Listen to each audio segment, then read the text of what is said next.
Hola, soy Sandra Burgos y esto es 30K Coaching. Hoy voy a responder a algunas de las preguntas que me habéis hecho últimamente.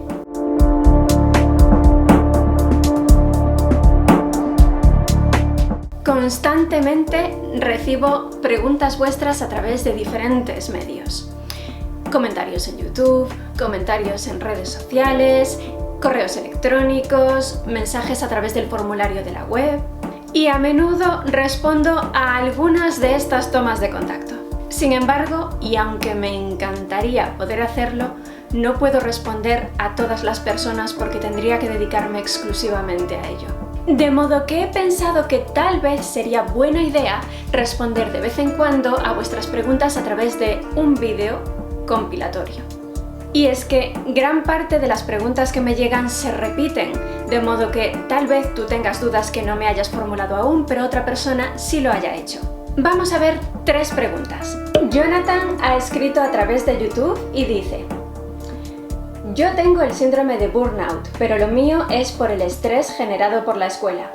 ¿Qué puedo hacer? Necesito ayuda. El estrés provocado por la escuela puede ser igual de intenso o incluso más intenso que el provocado por el entorno laboral. Hay 2 consejos que puedo darte a este respecto. 1. Aprende a relativizar la importancia de lo que te ocurre. Tal vez ahora creas que si presentas alguna tarea escolar con algún error se va a acabar el mundo.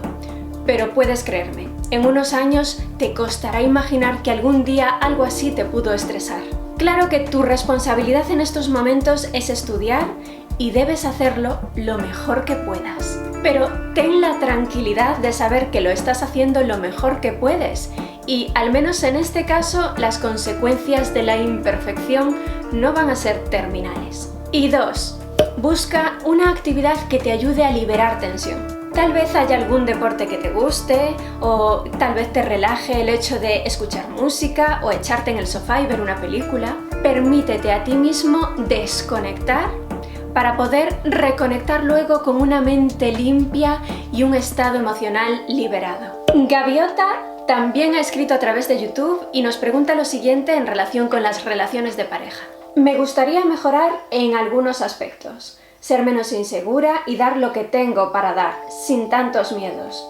¿Una sugerencia, Sandra Burgos? Gracias por estar ahí. Excelente canal.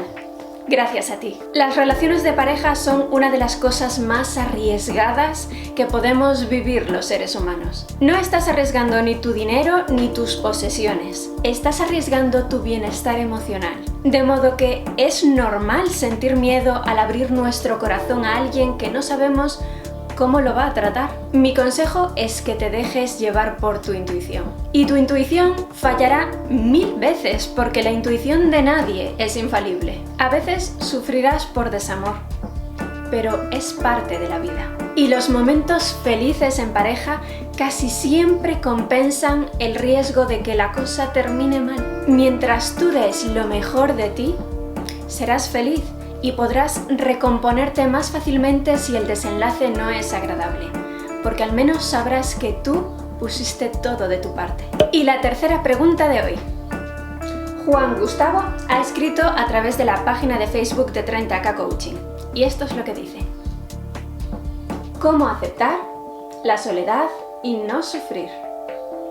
Cuando dices soledad, por el contexto en que has escrito esta pregunta, me imagino que te refieres al hecho de no tener pareja. Las relaciones de pareja no lo son todo y a veces cuando no tenemos pareja creemos que estamos incompletos o incompletas, pero eso no es así. Y mucho menos estamos solos o solas.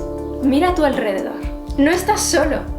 Y es que no estarías solo ni aunque quisieras estarlo. Hay montones de personas maravillosas a tu alrededor.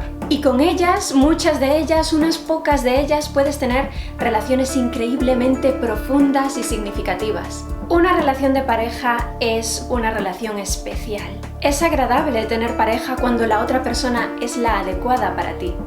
Y personalmente yo no te aconsejaría que te resignaras a no tener pareja si quieres tenerla. Porque si encuentras a la persona adecuada para ti, es una relación bonita y reconfortante. Sin embargo, no debes centrar tu vida en ello, en la búsqueda de una pareja. Si no aparece la persona adecuada, no pasa nada, porque ya estás con la persona más especial de tu vida, que eres tú, y siempre deberías ser tú. Y aún por encima estás rodeado de personas con las que puedes tener relaciones fantásticas, si les das la oportunidad. Bien, estas son las 3 preguntas que he escogido para hoy. Me encantaría que me dijeras si te gustaría que hubiera más vídeos de este tipo, porque no tengo muy claro si a mucha gente le parecerá interesante o no. Si le das a no me gusta, entenderé que no quieres más vídeos de este tipo, de modo que siéntete libre de hacerlo. Pero si sí te ha gustado este vídeo, haz clic en me gusta y compártelo en tus redes sociales. Y si quieres recibir más entrenamientos como este cada martes en tu correo electrónico, suscríbete a mi boletín semanal en 30kcoaching.com/lista. Y recuerda, tienes a tu alcance mucho más de lo necesario para ser feliz. La decisión es tuya.